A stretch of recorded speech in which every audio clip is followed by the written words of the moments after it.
Speaking of films that critics, kind of had a mixed reaction to, one of the biggest films in 2019 was Harriet.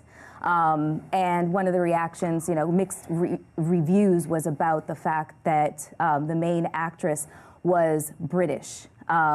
What was your take on Harriet, the film, and what was your overall perspective of the film? Well, I certainly thought that episode was utter nonsense. I mean, Cynthia Erivo is a black woman from a country that certainly has had experiences with, racial issues. And so to discredit her or deny her or to her blackness is just as how silly it was to suggest that Zoe Saldana didn't have a right to play Nina Simone because she's light-skinned. Right. She's a black woman. Right. And as such should have the right to express that in any way that she feels appropriate. Well, we have a clip, so you guys can take a look and judge for yourselves. And there's nothing more you can do. Don't you tell me what I can't do. I made it this far on my own. God was watching, but my feet was my own. Running, bleeding, climbing, nearly drowned, nothing to eat for days and days, man. I made it. So don't you tell me what I can't do. Yeah, that was fantastic. It seemed like the majority of hate came from social media and Black Twitter, so I found that her performance was obviously... Her performance was spot on, and I think it's important, for your audience to understand that Cynthia is an accomplished actress. She's nearly... Thespian, if you will. Absolutely. She's nearly an EGOT, which is Emmy, Oscar, Grammy, Tony. She won a Tony Award for her portrayal of Celie in The Color Purple, which is as African-American as you can get. But because that exposure came to a different sort of audience, she didn't get the ridicule, that she received when she took on this role. But, I mean, I certainly had some questions about, the film. I thought, but I was thoroughly pleased that the movie got made and that a new audience was exposed to the iconism of Harriet Tubman, who deserves multiple stories. Yeah, it seemed that, nobody seems to be immune to the criticisms that come to you by way of social media, and it seemed that Cynthia herself wasn't immune to it, and she kind of took it to the word being used as problematic, and so she gave a lot of pushback to the criticism that she was faced. Talk about that a little bit. Well, I think she was under attack, and she felt the need to defend herself, just as anyone else would. Right. I think that when you're in the spotlight in a feature film, it's a lot different than being in the spotlight on Broadway. And that was probably something she needed to learn how to manage. Right. Which I'm sure by now she has. Yeah, it's not easy being criticized by, by people. Hundreds of people coming at you who you don't know about a set of circumstances that they know nothing of. Yeah. And so, I don't know, but I mean, my God, how could you be critical of Cynthia Erivo? Makes no sense. I just think that a lot of people weren't, they've gotten adjusted to the actresses that we are comfortable with seeing on camera. And I don't know, I'm of the mindset that I want to see new talent, or I want to see talent that I'm not necessarily, accustomed to seeing frequently in, every other Black movie. I want the variety because I want to get, entrenched in the story. I want to get, absorbed in it. And sometimes the actresses or actors that we consistently see can be a little bit of a distraction. I mean, is she not Black enough? I mean, it's like what Sojourner Truth once said. Am I not a woman? Right. Is Cynthia Erivo not Black? I mean, it was completely unfounded. It was ludicrous. Right. I paid no attention to it. So I heard about it and just totally dismissed it because it was totally had no foundation to stand on. What sort of impact does social media and sites like Rotten Tomatoes have on the film industry, and how does that impact African American films? Well, Rotten Tomatoes has a very heightened impact on the decision makers that consumers make in terms of how they spend their entertainment dollars, their film dollars. And so, therefore, it has an enormous impact on the film industry's bottom line.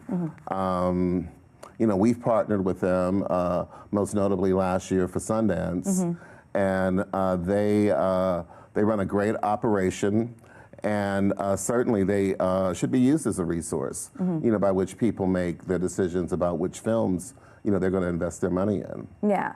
How instrumental have streaming services been in greenlighting Black projects? It seems like we're able to, you know, where at one point our stories were very, you know, there was like 3 different versions of the Black experience, and now our entire, you know, library of experiences being fleshed out, and we're not beholden to the large studios and the choices that they make. We can now, you know, fund and produce our own projects and get them seen by a huge viewing audience, because a lot of people aren't going to the movie theaters anymore. They're staying at home and they're watching, you know, Netflix or Hulu or, you know, whatever the case may be. I mean, the streaming services, your Netflixes, your Hulus, your Apple TVs, have certainly opened up a new world of options for both content creators and filmmakers, as well as audiences that, you know, consume and, you know, that form of entertainment. So I think by and large it's been a very good thing.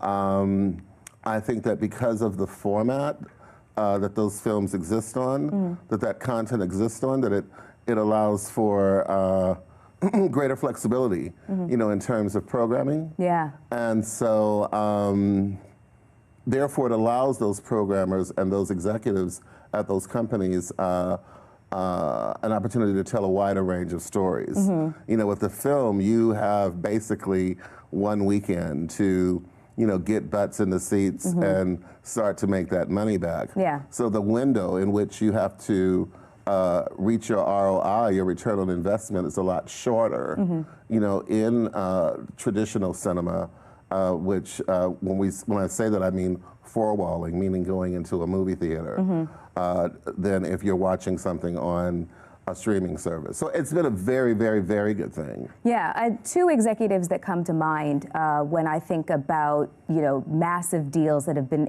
inked with Netflix is Shonda Rhimes and Kenya Barris. They have created these, you know, they've got these major moves in these streaming wars. Talk a little bit about how that presents, like, you know, a trickle-down effect for, you know, people, creatives in the space of the filmmaking space. Well, certainly. I mean, just the size of those deals will more than likely allow opportunities for next-gen talent, be it in front or behind the camera, to learn their crafts, you know, to get their feet wet and to begin to grow in their careers.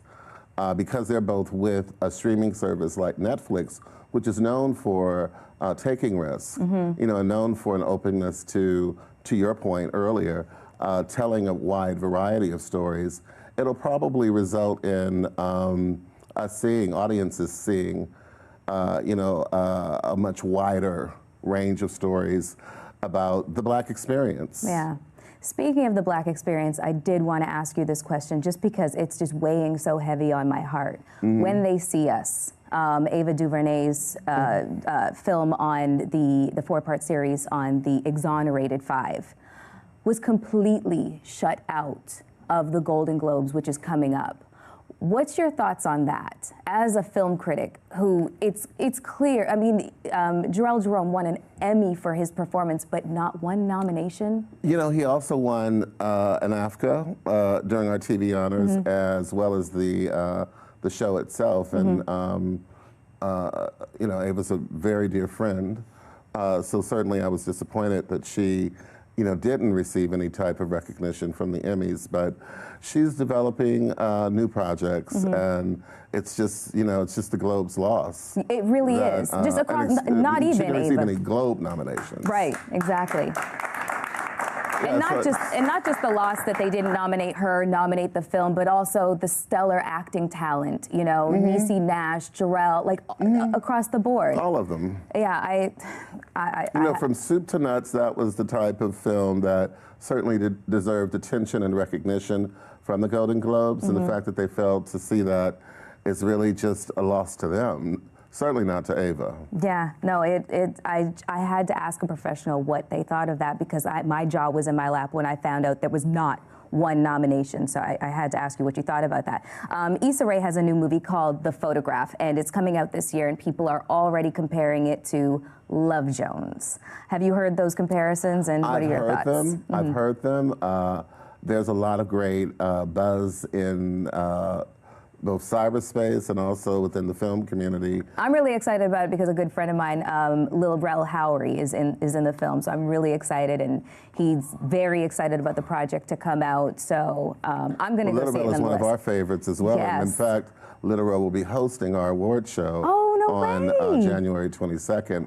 And another very talented actor and a friend and supporter of Africa is Lakeith Stansfield, who is the recipient of our Breakthrough Talent Award a few years ago, and is someone whose career we're closely watching because we really feel that he has the gifts to really achieve a lot. He's fantastic. No, tell us a little bit about the awards ceremony and why it's so important to the culture.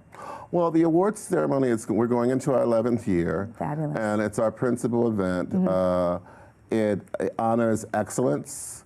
It honors an excellence in cinema across, regardless of race. Of course, race is the ultimate consideration, and if you were to look at a history of our winners, most of them are, in fact, of African descent. And some of the categories include? It mirrors the Oscars and the Golden Globes. We're not recreating the wheel here. Right, gotcha. We have Best Actor, Best Actress, Best Picture, Best Director, and we have a few other different categories, such as the one that Lakeith was awarded a few years ago. We have a few awards that are given out in the names of pioneer blacks in the movie profession, like our Ashley Boone Award, which this year is going to Warner Film Executive Nija Kirkendall.